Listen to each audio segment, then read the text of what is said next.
way. So they're taking their time once again, thinking this one through. They've had plenty of time. Okay, it is going to be that Kerrigan ban. I like it. They recognize the Goon Squad has had a great Kerrigan player and a lot of success with that hero, and they are going to take that out of this draft. it's definitely something you got to watch out for. That Kerrigan, we've seen it time and time again, especially with the Goon Squad guys. Well, at the time it was Goat and or Tiger JK, but it's Goat now with Kerrigan, and then Goku. I can't believe I forgot his name. Goku on that Kerrigan, along with this Tyrande stuns, is really, really, really brutal, especially in the early game. It's just really, really difficult to deal with those initiations and those stuns. So, I mean, looking at the way they're probably planning on banning this, I've seen Kappa play. I haven't seen with this current roster. It looks like they might try to ban out something more along the lines of Sylvanas for Goon Squad, maybe, especially being on Dragonshire. Yeah, I think that would be a solid ban. She's such an incredibly strong hero. I mean, KT is always a threat as well, or Kael'thas is always a threat as well. I think it's either going to be Sylvanas or Kael'thas between those two heroes, to be perfectly honest. It looks like we're just waiting on them to ban this out. Taking their time, trying to figure out what they want to ban out. I mean, as far as lane configuration goes here, you always need a solid offlaner. Tyrael's a good one, though he's not really first pick priority. I don't think we're going to see him banned or anything like that. Tassadar is a big one that comes to mind. We've seen a lot of Zagara. Okay, so Illidan being banned out. They don't want to deal with the Illidan. Two big melee assassins being banned out by both of these teams. The only one left, only one we see very often left, is that Zeratul. And he has been a very coveted pick for every single team throughout North American competitive scene. And we're going to see if Kappa Wolves are going to, pick him up as soon as they can, as he's such a powerhouse hero. He's a threat on the map. Nope, they're going to go with that Sylvanas, a very strong hero as well. Something you gotta look out for, that Sylvanas pick, man. I mean, like we've said time and time again, locking down those forts, locking down those towers, doing the silence with the Wailing Arrow can be really, really swingy in any situation. So, I mean, that being said, Goon Squad, we're probably going to see them go for that typical aggression they've been working with. Tyrande, Jaina, and we do see the Jaina Zeratul. It's exactly what we've been seeing every time. Yep. That second pick, Jaina Zeratul, every time. It's an incredibly strong backline. They complement each other. They do so much damage. They push in lanes. They're threats on the map. And that is what Goon Squad is sticking with what they know, and that is those two picks right there. Now, Kappa Wolves, what are they going to pick up here? I won't be surprised to see an Anubrak. I won't be surprised. No, they're going to go for Johanna instead. So they're going to utilize the Johanna to maybe get into the backline, duel with Jaina, contempt Zeratul out, try to deal with those two heroes right there. But I don't think we're going to see double warrior. They're going with a Brightwing. I like that decision, again, because Brightwing has a very good skill set at dealing with Zeratul, specifically the blink. If he blinks in too aggressively or he's in the thick of it for too long, he can get polymorphed up and just get absolutely destroyed, especially when you take into consideration that there's just a silence to back it up as well. Definitely. I mean, we saw that last game. Criterize, Zeratul blinked in, got destroyed, couldn't blink out. It's just one of those you have to be really careful in the timing. You go in there against a Brightwing at any point in time, he's going to criterize you, delete you from the game, be like, okay, guys, come on. Let's move on here. Yes. So the second ban, Kappa was they already have a strong support, they already have a strong frontline warrior, and they already have a very strong damage dealer in the Sylvanas. So there isn't one big target that they're going to be taking out here. As far as when it comes to categories. And they're going to ban out the Tassadar. I like that, again, because it gets rid of the potential Zeratul counter in Oracle that Tassadar has. It's really hard for Zeratul to kind of roam around the map and be a threat if you always know where he is. Definitely. I mean, they're thinking here. They're like, hey guys, what do we want to ban out here for Goon Squad? Like, what do you think they're gonna pick that we need to eliminate from this pick ban phase? Do we want to eliminate the Malfurion, or do we want to eliminate the Rhaegar or the potential warrior that they're gonna choose here? We don't have to worry about a warrior pick because we already have ours. So what do we want to make sure that they can't get at this point?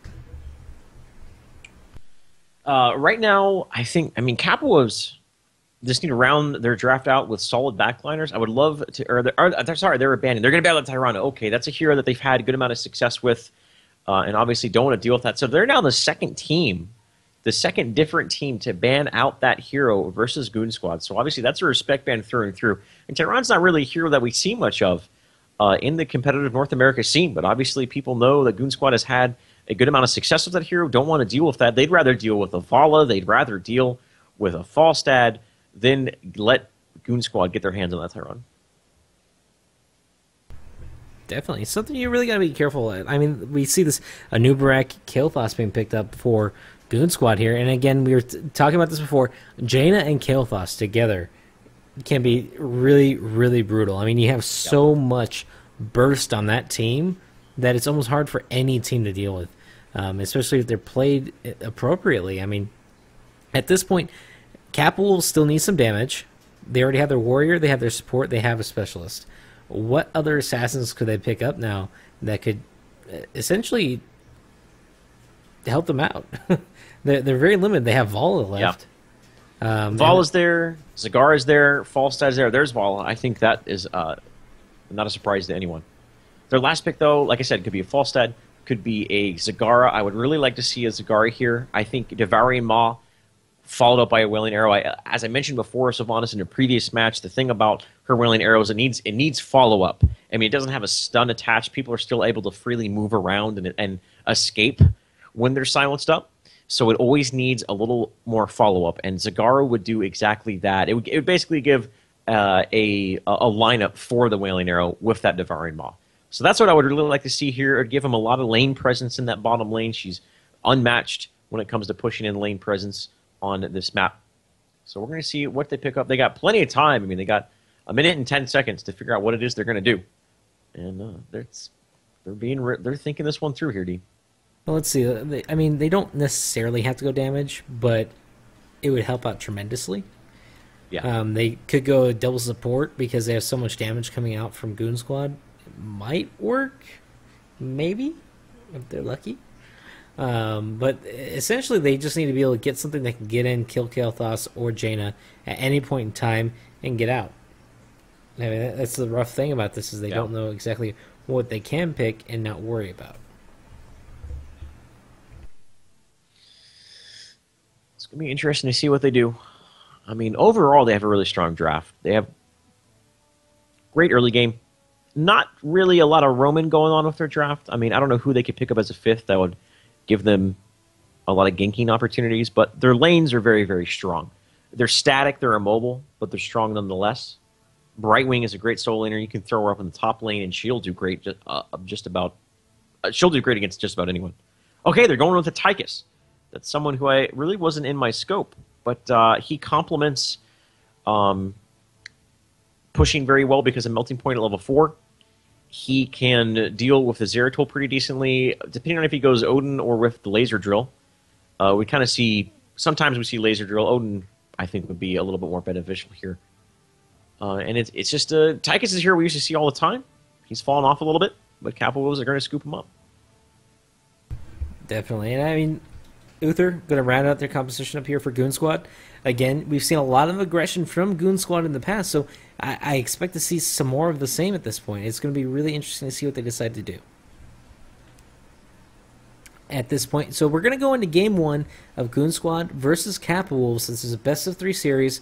Going to start off on Dragonshire. Two very well-rounded out compositions. Again, we're seeing how this double ban on either side is really causing a lot of hurt for some teams. Like it's like, hey, it's a drafting system that a lot of these guys aren't used to. I mean, we've been with a single ban for the better part of a year now, and it's really shaking it up.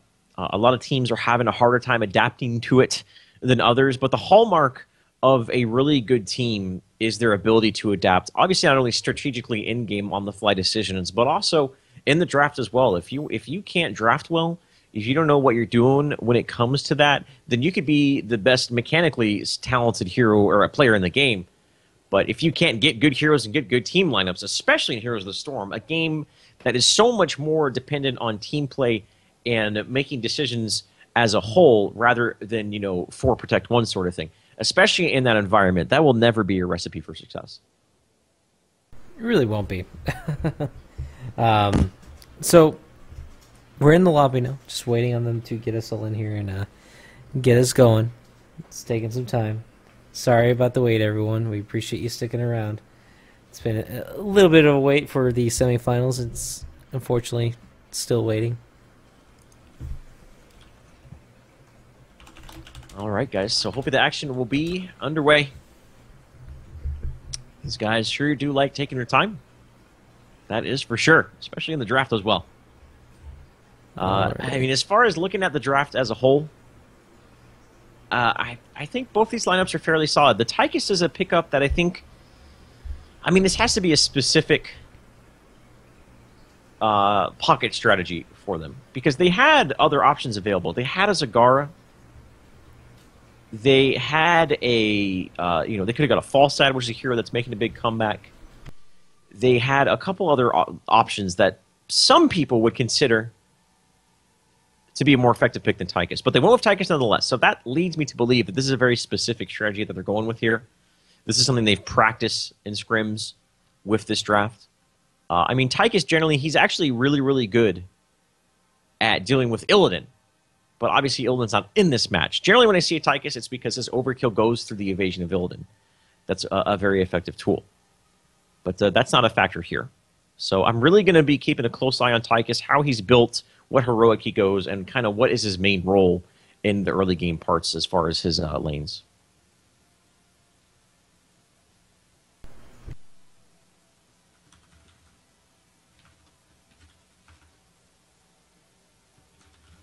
And apparently we are waiting on Hosty here to host the match. So, sorry about that, guys. We're trying to figure out what's going on here. I believe one of them is in the bathroom. Meanwhile, guys, thank you so much for hanging out, having a good old time here, supporting these teams who are trying to get themselves a little bit more established. And it's going to be exciting to see who comes out on top here. I mean, Goon Squad has been performing very well. Kappa was a team that I'm not quite as immediately familiar with. They haven't had as much time to warm up as Goon Squad, as they had a full 3-game series. So it's going to be good nonetheless. Definitely. I'm excited to see this game, man. Aside from all the hiccups that we've had for the drafts getting going and all that good stuff, I'm excited to see what these teams can do. It's been a slightly different lineup for Kappa Wolves, but it should be a lot of fun. So, I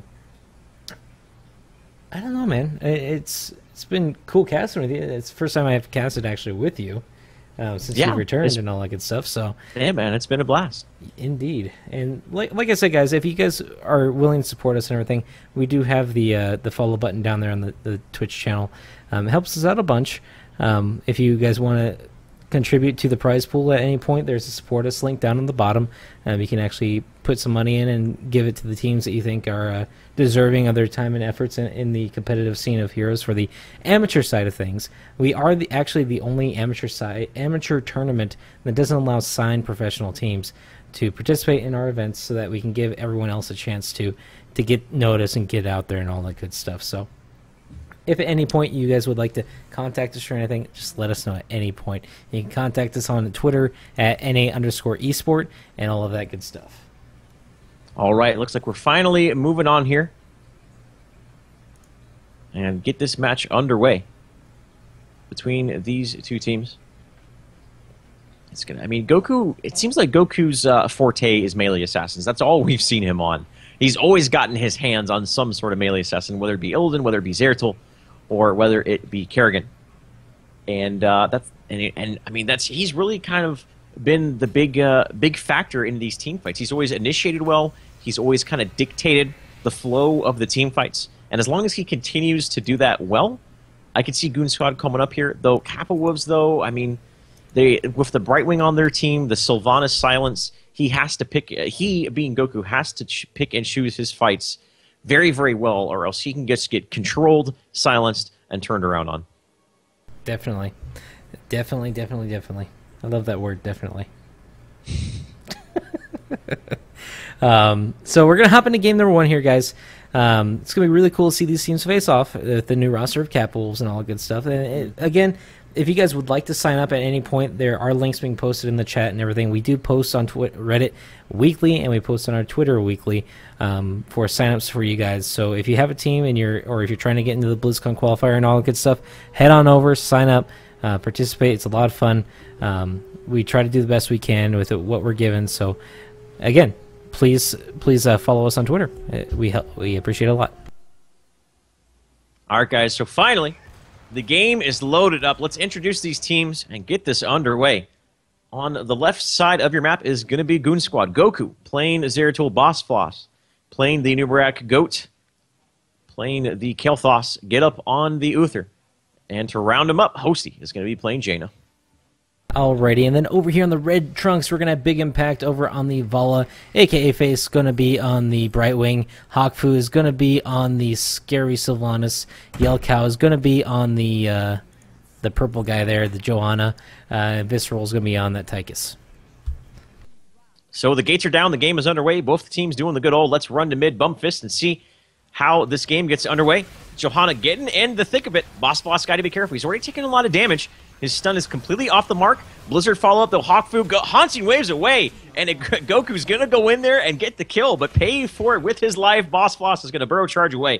A 1-for-1 exchange, and like I said, these guys went in testing the waters.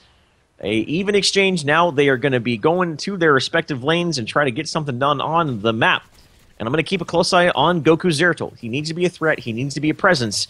And that's what this hero does. He hits level 4, gets focus attacks, and he's really able to just be such a nuisance in the early game. For sure, man. It looks like AK Face is going to be putting these scouting drones in a really good position. It prevents any ganks, any potential issues with someone trying to come around and gank, say, Hawkfu, Big Impact, or himself, AK Face, up in the top lane there. So they got to be careful. It looks like Goku's going in. He's probably going to take out he is going to take out that sentry drone and come up and try to do a little bit of pressure on that top lane. Yeah, it's interesting to see the pressure on the top lane. Like I said, normally the bottom lane is the big one that teams tend to put a lot of priority on. But with that Sylvanas, I guess they're just going to put a little bit more pressure in the top, and that's interesting. We're going to see how this plays out for him. The Sylvanas push is always threatening. They were looking for a gank onto Hawkfu. I think he sniffed it out to do his positioning. He was, posturing himself a little bit farther away from the bushes, but even with it, it looks like he's going to be going down here. A strong rotation from Goon Squad, and once again, that patented early game aggression, they are executing it well and able to get yet another takedown. AKA Face might be taken down here, and it looks like he will be. Again, Goku doing really, really well with his positioning and his aggression on these assassins. But it looks like Kappa is going to have control of both of the shrines at this moment. All right, I'm sorry. Goon Squad is going to have control of both of these shrines at the moment. And an early game Dragon Knight, it looks like they are going to get it. Holy cow, that's a 2-minute Dragon Knight. That's about one of the earliest ones you can get, D. So he's going to go to these towers, try to push down the tower, maybe get 2 of them. That's going to grant them a big experience boost, potentially get them the lead for the next talent tier, which is going to be level 7. Especially this early on. Yeah. Tychus actually going down.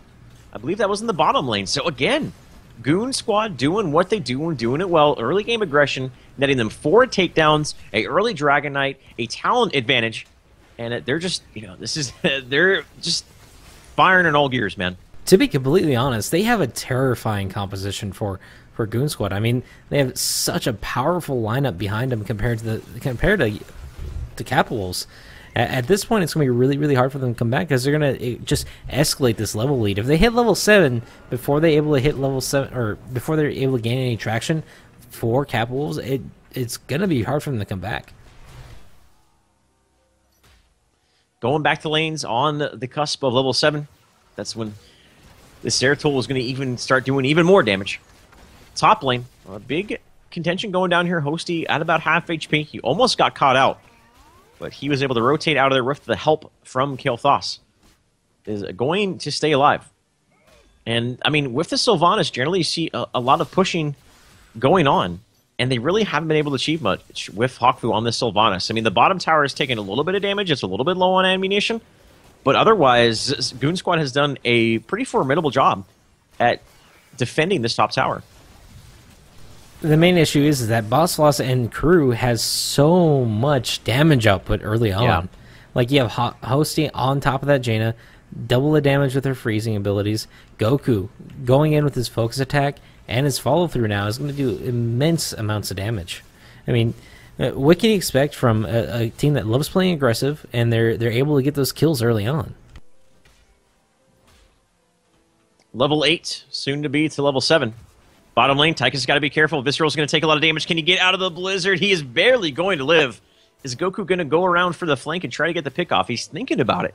And look at this. They're going to pick off the Siege Ogres as well.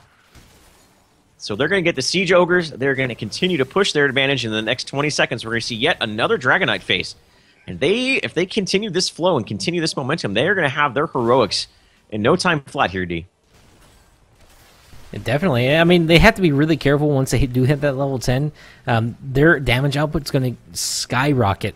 The second that they hit that level 10, they're going to be able to do so much damage. Someone as squishy as like someone like Tychus. Tychus is taking immense amounts of damage early on. He gets taken down pretty quickly at the beginning of this game, and he's been hiding behind the gate this entire time now. He's just scared to go out there. Oh.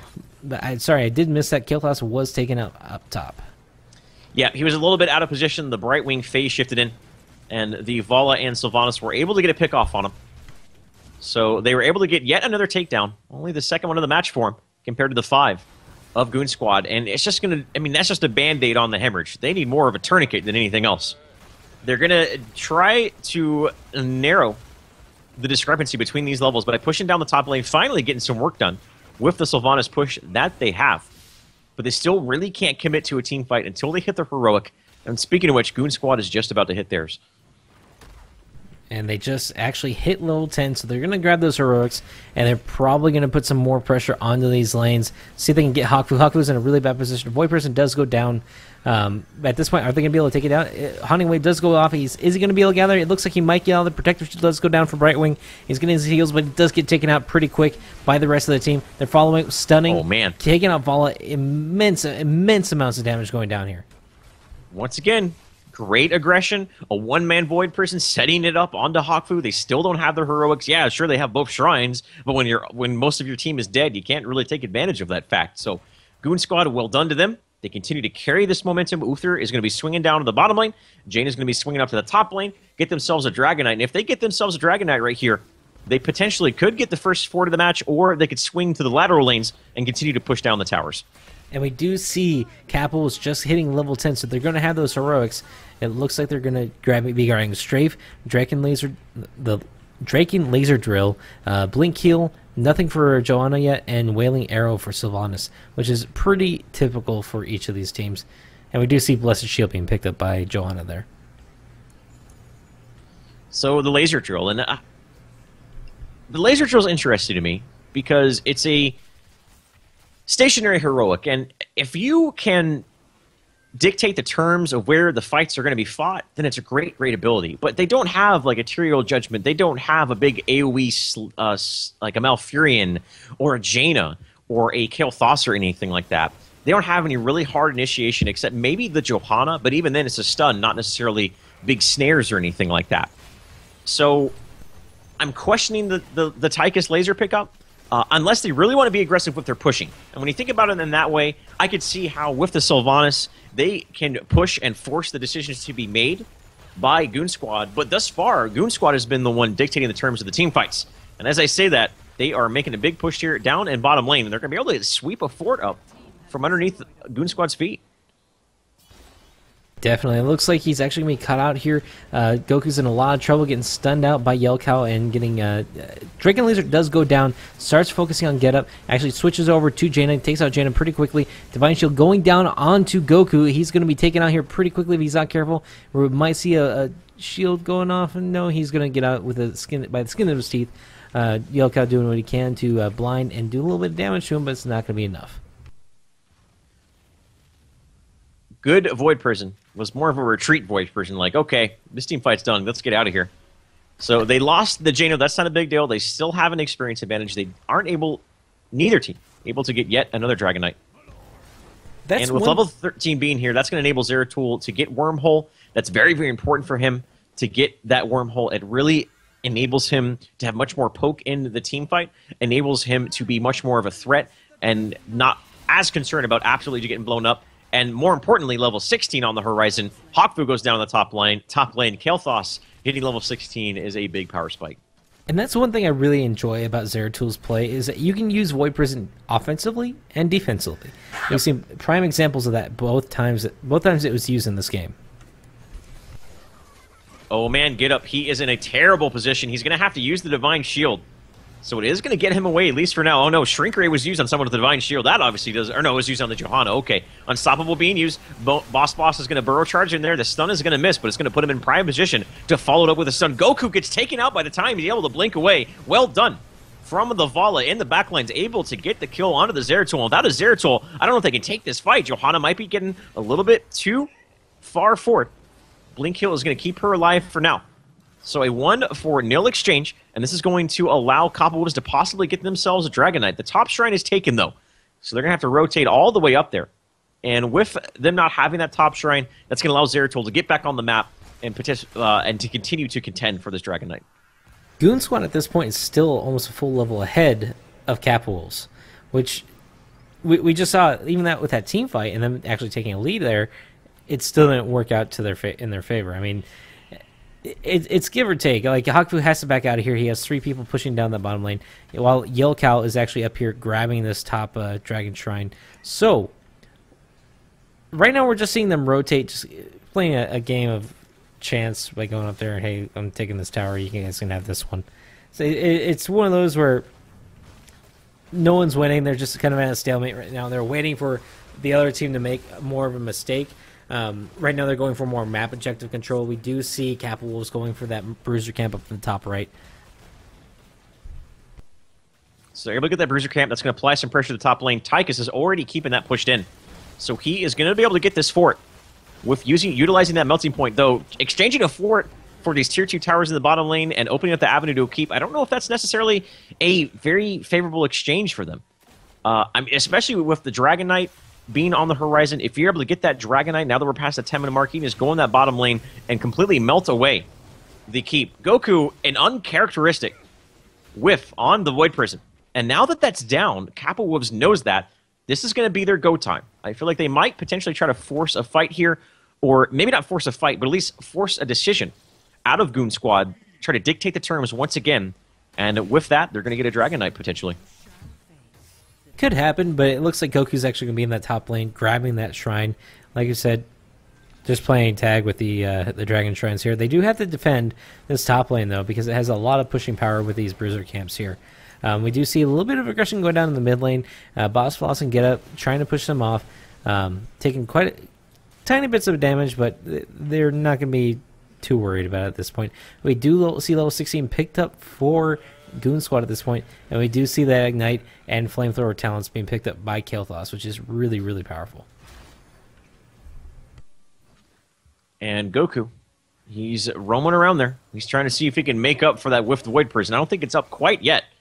And they got to be careful about team fighting right now. It looks like, once again, they're going to pick up these Siege Ogres. They love doing that. They love swinging down here and picking up those Siege Ogres. They just feel really comfortable in that spot with that draft. Though Kappa was quick on their heels to clean these guys up. And just a lot of contention over the Dragon Knight, man. These guys keep kind of dancing around all over the map, trying to get a foothold on it. And this might be an opportunity. Nope. Top lane, Hawkfu, well played, able to prevent Boss Floss, who is oh so close to picking up a Dragon Knight right there. Yeah, definitely. Hawkfu has been on that top lane, on top of that shrine, every possible chance he's had. But it looks like Zeratul might actually have a chance here to grab this dragon. But no, Yelcal doesn't want to have anything to do with that. He's going to... Void Prison does go down. Goku's actually going to be able to secure the Dragon Knight for Goon Squad. That's an amazing play there by Goon Squad. Oh man, there's the big laser drill. Though the initiation, Jaina actually gets blown up in the backline. She was way overextended and got punished for it. Meanwhile, Johanna gets punished as well. This is quite a scrappy team fight right here, ladies and gentlemen. But it's going to continue nonetheless. Brightwing is going to get punted into place, using the Ice Block to avoid the damage from the Kael'thas. Hawkfu trying to Haunting Wave, but is an inevitable Haunting Wave. As he goes down as well, Visceral's going to run and gun and get himself out of there. But with 3 down on the side of Kappa Wolves, a Dragon Knight knocking on the front door. They got their eyes on these towers. potentially the eyes on the keep. And once again, man, that aggression continues to work favorably for Goon Squad. It really does. And I mean, Goku's doing a good job zoning out the rest of the Kappas, aka Face, trying to push him up, but has to back out. Knows that if he extends a little bit too far, he might be taken out by Boss Floss and get up there. But they're just trying to put as much pressure as they can onto all these forts with the Dragon Knight. I mean, it's a 15-minute Dragon Knight, so it's not like super powerful, but it still does quite a bit of damage. I mean, they were able to get a fort, they were able to get some tier 2 towers, able to get a team fight out of it. So a very valuable Dragon Knight. They got a lot out of that. Really and did. that was all set up by a beautiful Void Prison on the 2. Zoned out the entirety of Kappa Wolves, enabling Goku to blink on top of the Dragon Knight, pick it up from underneath their nose. And they're just going to continue to fall back, wait for their next moment of opportunity. And they're playing very, very well, man. They're taking that momentum from the last series and carrying it on here. And we do see the Critterize being picked up, and we see the 2 Blood for Bloods on the side of Kappa Wolves. They're going to try to erase at least one of the opposing team members, see if they can pull something out of a team fight here. They need to erase at least Goku before he can get that Void Prison off. I mean, level 19 to level 17, at this stage of the game, that is a rather large discrepancy. You don't normally see large gaps like that at this stage of the game. When one team is ahead, usually maybe a level or a little less, but almost 2 entire levels is really a testament to how well Goon Squad has been playing this game. And I feel like it falls back. I really question this Tychus pickup. I feel like he just simply hasn't contributed that much to these team fights at all. I mean, his damage is only a little bit more than that of a Johanna, which that's nothing. As an assassin, that's something you never want to see. Now, of course, effective damage versus raw damage is an argument that people love making in quick match. But right now, the siege is underway. The Dream 4-man siege ogre push. Phoenix was laid down as zone control. The towers are already down. And this is going to be a really strong push. With level 20 on the horizon for Goon Squad, they really got to pick and choose their fights. On the combat trait from Johanna already on cooldown. That's a 20-second cooldown. So now she's going to have a small period of time where she really can't recklessly go into the front line. And we see level 20 pick up. Yeah, they are going to be able to fort off this push, but a big 3-man Void Prison. There's a defensive stun. Can they get a good turnaround, though? And it is. What a beautiful turnaround right there. The 3-man stun turned into a big condemn on top of a strafe. 2 takedowns immediately going the way of Kappa Wolves, but Sylvanas gets taken out. I don't think that Goon Squad's going to be able to turn this around. They're going to be happy with that 1 kill, lick their wounds, get back to base. They still, even after that team fight, are up an entire level. Yeah, I mean, they went a little too early, and I think on the engage, the Void Prison did go down, but at the same time, that Wailing Arrow from Sylvanas saved the rest of the team. They were silenced for quite a while. I mean, that's the main reason they weren't able to win that team fight is because of that silence. Like we said before, it's a very, very good ability. Goku's in a lot of trouble here. It's going to be taken down, cornered by Visceral and Big Impact. At this point, it looks like they might be able to get a Dragon Knight out of this, but unless they can pull something out of their hats, I mean, Goon Squad might be in a bit of trouble here. They are, Kappa is going to be able to get a Dragon Knight, and this is a really, really strong Dragon Knight. Looks like they're going to forego getting that fort and going to go right to the bottom lane. Get themselves tier 2 towers and potentially keep. Zeratul is up in 30 seconds, and this is a time period where Kappa has to be really, really careful here. Because the moment that Zeratul is up, Void Prison is going to be a threat once again. And just the slightest overextension from Kappa Wolves can really cost them if they get caught out by a big Void Prison. So they cannot overextend here because they could just outright lose the game. We were talking about the laser drill earlier. Right now, the laser drill's range is ridiculous. Like, he can place it back where he's at now and still hit some of the heroes there in the front line. And he does place it in a pretty decent position behind his Dragon Knight, forcing down the keep there, but Big Impact is taking quite a bit of damage. Might lose the Dragon Knight relatively quickly. Dragon Laser Drill does go down. Void Prison going down on AKA facing Yell Cow. Big Impact doing everything he can to strafing, doing as much damage to Boss Floss as he can. It looks like Jane is going to be taken out by Sylvanas and Haku, but it looks like Goon Squad again has to back out of this fight. Yeah, I mean, a good Void Prison, but the initiation, the follow-up simply wasn't there. The keep is going to go down to the melting point of Visceral's Tychus, and now they're continuing to go in it. Vala goes down. Again, a little bit of an overextension. They might get punished for this. They got to be careful. Hawkfu's Haunted Wave is on cooldown. A great time Gravity Blast was prevented Hawkfu from teleporting on the tail end of that Haunting Wave. And now Johanna's in trouble as well. She's going to tank a lot of damage from the Kael'thas. Now her combat trait, her level 20 Storm Talent is going to be on cooldown. She probably is going to be going down. And, I mean, they were able to get the keep, but that was such an overextension. They really got greedy. Their eyes got bigger than their stomach. They got punished for it. And now this is going to be a counter push coming out from Goon Squad. And that's what we were talking about earlier. I mean, like, when you have a slight advantage, just back out. There's no point in like trying to take more than that. They stayed a little bit longer than they should have, and that's what it cost them. It cost them the lives of 4 of their team members. And now all of Goon Squad is up, and they just took a bottom keep. So now bottom lane is finally balanced out, but they have pressure in that top lane. Look at this creep wave. This minion wave is huge. Yeah, they have to. Okay, Visceral's going to clean that up with Melting Point really quick. There he goes. Melting Point's such a good talent. Once again, Goon Squad getting those Siege Ogres. I feel like they've gotten Kappa with Siege Ogres more often than their own.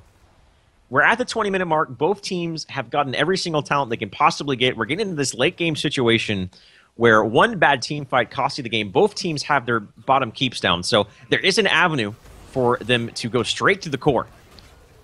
And so positioning is imperative and just smart decision-making. If Kappa was making overextension like what they just did, they're going to lose the game.